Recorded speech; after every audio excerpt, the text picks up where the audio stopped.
दुनिया बहुत फैली हुई है और टेडेक्स लगता है कि जो बिखरा हुआ है सब कुछ संजोकर उसको तिल तिल करके जोड़ने का काम कर रहा है। बहुत फक्र महसूस हो रहा है कि मेरे पास भी कुछ है, मैं बांट रहा हूं और ये बहुत सुकून देता है। टेडेक्स यूथ, मैं सोच रहा था कि जवान और बुजुर्ग का फर्क क्या होता है। पता है कुछ लोग कहेंगे उम्र होती है, कुछ लोग कहेंगे तजुर्बात होते हैं, कुछ लोग कहेंगे माथे पर बल होते हैं, माथे के बाल होते हैं, या गाल होते हैं, या फिर चाल हाल चाल होते हैं। लेकिन मुझे लगता है एक और तरीका है पहचानने का, और वो पहचानने का तरीका ये है क्योंकि मैंने मैंने मैंने 17 साल के बुजुर्ग को देखा है और मैंने 70 साल के जवान को देखा है। फर्क इतना है, बहुत छोटा सा।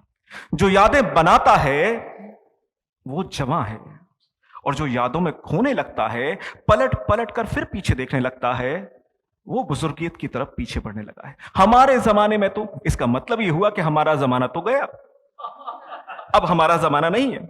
और मैं पाता हूं 70 साल के, 75 साल के इतने जवान लोग, वो रुकते ही नहीं, वो झुकते ही नहीं, वो लगातार लगे रहते, वो यादें बनाने में लगे रहते हैं। तो मुझे लगता है कि हमारा काम है कि हम यादें बनाते चलें, हम फरियाद न करें, हम कुछ ऐसा करें जिसे लोग याद करें।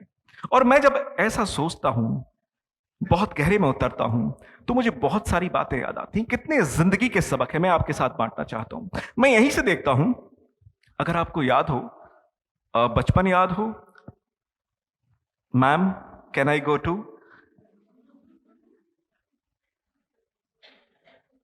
मैंने किसी किताब में इस बारे में कुछ नहीं पढ़ा, आपने पढ़ा तो जरूर बताइएगा। मैंने आज तक किसी किताब में नहीं पढ़ा, लेकिन सारे बच्चे मैम, कभी किसी बच्चे ने मैंने नहीं देखा यूं कहा हो ma'am ma'am ma'am ma'am, no. कमाल हो गया। Ma'am can I go to, no. और वो कहां से आ रहा है उसे भी नहीं मालूम है, लेकिन गहरे में बात कुछ और चल रही है। These are not 5 fingers, these are 5 elements. ये जल है, जल तत्व निकलना है।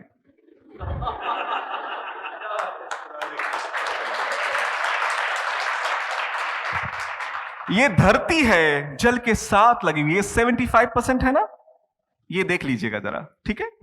75, इसके साथ है आकाश, इससे ऊंचा कुछ भी नहीं है।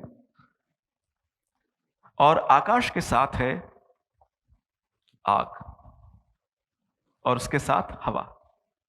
ये जब दोनों मिलते हैं तब दिया जलता है, बैलेंस होता है, संतुलन बनता है। आपने देखा कई बार हम खाना खा रहे होते हैं और मां कहती है, पत्नी कहती है, कहती भी नहीं है, वो देखती है, चेहरे की तरफ देखती हैं, और हम खा रहे होते हैं, बोल नहीं पाते, हम कहते हैं। वो साड़ी पहनती हैं और कहती हैं, हम कहते हैं, हमें तो यूं कहना होता है ना।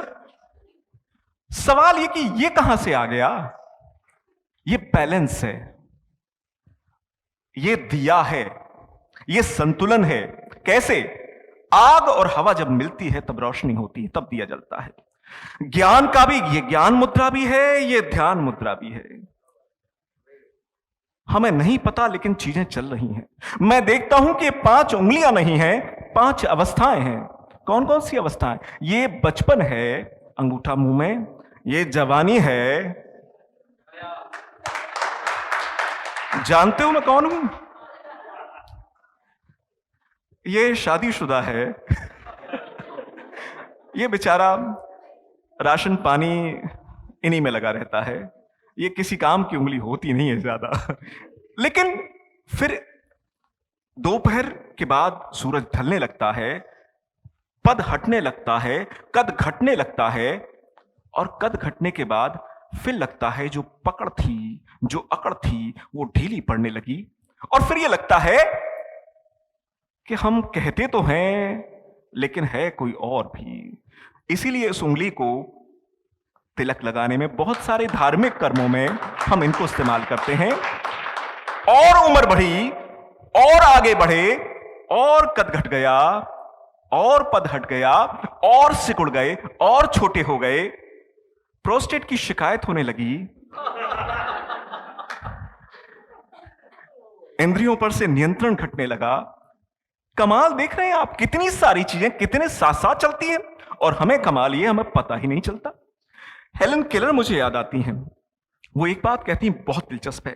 वो कहती हैं इस दुनिया का सबसे बड़ा दुर्भाग्य ये नहीं है कि ज्यादातर लोग, बहुत सारे लोग नेत्रहीन हैं और देख नहीं पाते। इस दुनिया का बड़ा दुर्भाग्य ये है कि ज्यादातर लोगों की आंखें हैं पर देखते नहीं हैं। We are what we choose. हम सबके आंखें तो हैं, मगर देखना कहां है, देखना कैसे है, देखना कितना है। चाहे ये हो, चाहे ये हो, चाहे ये हो, हम सबके हाथ तो हैं पर करना क्या है। हम सबके पांव तो हैं पर जाने किस दिशा में हैं। हम सबके कान तो हैं पर चुनना क्या है और सुनना क्या है। हम सबके जुबान तो है, मगर खाना क्या है, बोलना क्या है। हम सब जगह चूज कर रहे होते हैं, and we are what we choose. And when we are not choosing, that is also a kind of choice. When we are saying no comments, that is itself a comment. हम हर समय choose कर रहे हैं। एक 8-9 साल का बच्चा रहा होगा, भगवान के पास जाता था दादा के साथ। उसे लगा यार रोज रोज मांग मांग के परेशान हो चुके हैं, बहुत हो गया, अब कुछ ऐसा मांगता हूं भगवान से कि कंप्लीट हो जाए, बार बार मांगने का चक्कर ही खत्म हो जाए।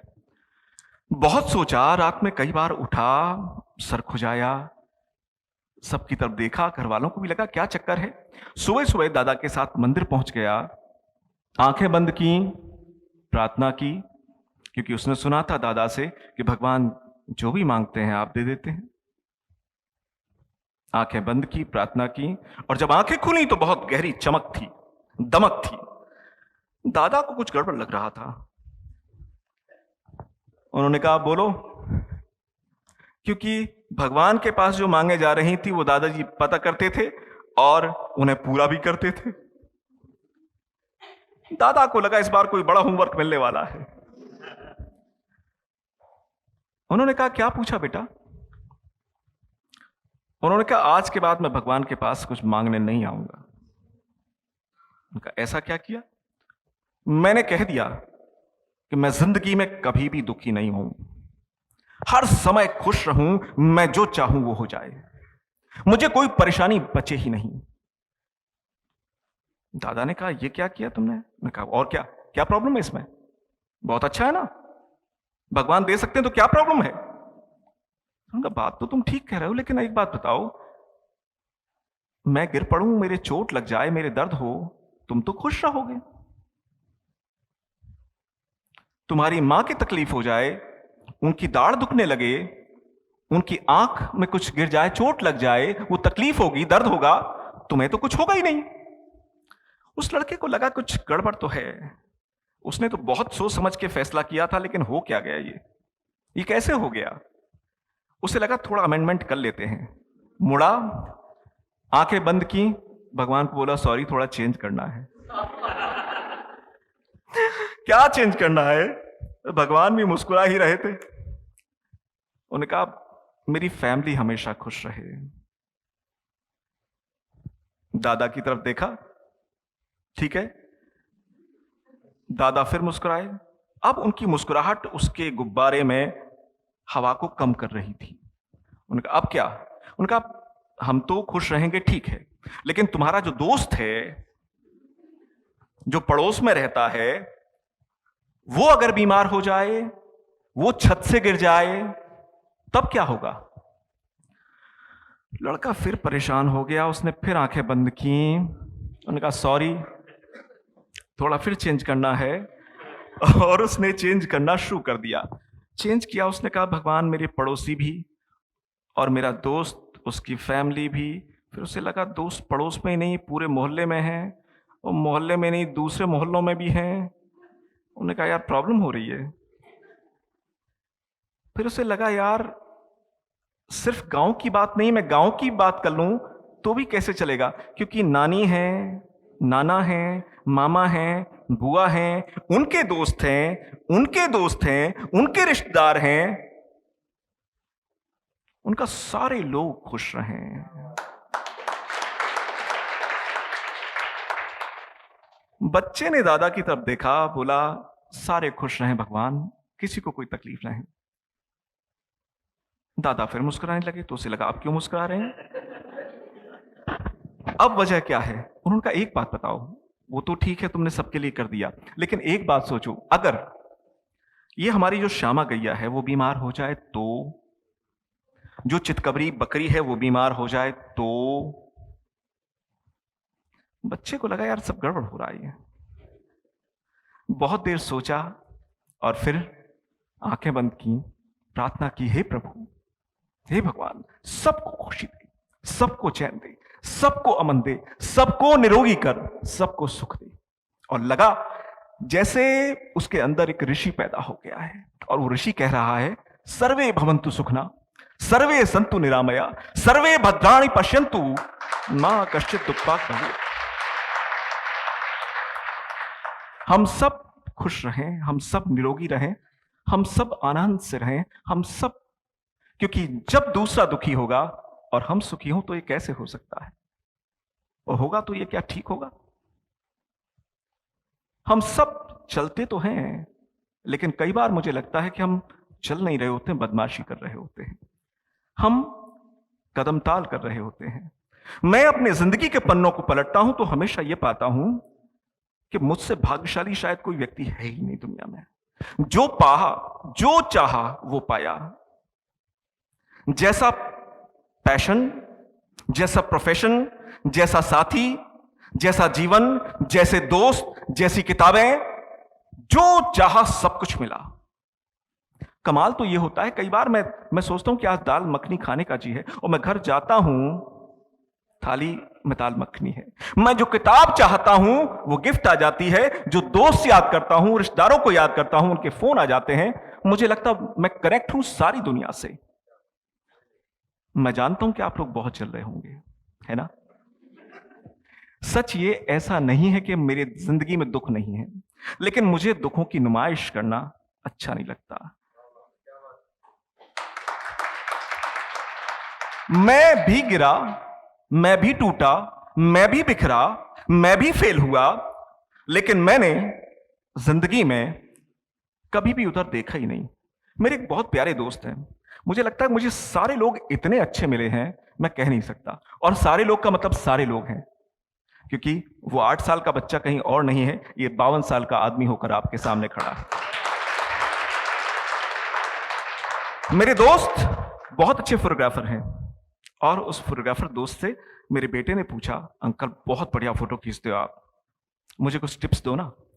मेरे दोस्त मुस्कुराए और बोले, बेटा एक ही बहुत आसान है, बताओ जितने गलत फोटो हैं उनको डिलीट कर दो। जिंदगी में भी हम जख्मों को संभाल के क्यों रखते हैं? अगर हम उनसे सबक लेकर आगे बढ़ जाएं तो कहां दिक्कत है। कहते हैं किसी, हम लोग शिक्षक हैं जीवन से, बच्चे कई बार सवाल पूछते हैं। एक शिक्षक से, एक गुरु से बच्चे ने सवाल पूछा कि भगवान कैसा था, ये क्या हुआ? उन्होंने कहा दोनों आंखें आगे क्यों लगा दी, एक इधर लगाता एक इधर लगाता, दोनों तरफ दिखता। गुरु भी परेशान, क्या करे, सोचा जवाब तो देना पड़ेगा। बच्चों के सवाल इतने खतरनाक होते हैं, इतने पैने होते हैं, इतने उत्सुक और जिज्ञासु होते हैं कि बोलना तो पड़ेगा। वो गुरु थे आचार्य हजारी प्रसाद द्विवेदी, जगह थी शांति निकेतन। उन्होंने जवाब दिया कि भगवान नहीं चाहता था कि आदमी पीछे मुड़कर देखे।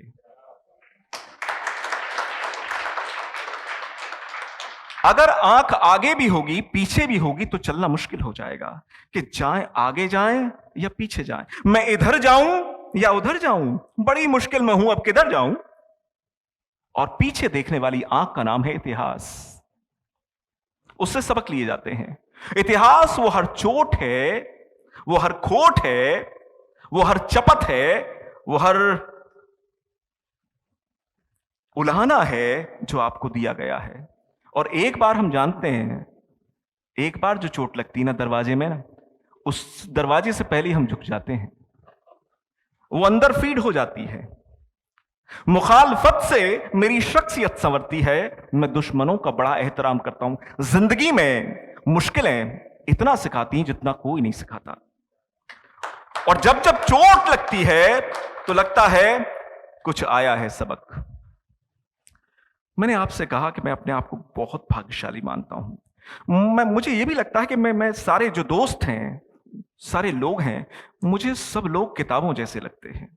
मुझे सब लोग सिग्नल जैसे लगते हैं, ट्रैफिक सिग्नल जैसे लगते हैं। मुझे लगता कोई कहता ड्राइव स्लोली, कोई कहता कीप डिस्टेंस, कोई कहता एक्सीडेंट प्रोन एरिया, कोई कहता है कि सावधानी से चलें, कोई कहता नो पार्किंग। और मैं पाता हूं ट्रैफिक सिग्नल्स की तरह हर व्यक्ति, हर किताब, हर कोई कुछ ना कुछ कह रहा है। शर्त इतनी है कि हम सुने, हम चुने और हम गुने। जो रचेगा वो बचेगा, जो पढ़ेगा वो बढ़ेगा, जो सुनेगा वो गुनेगा। बहुत बहुत धन्यवाद।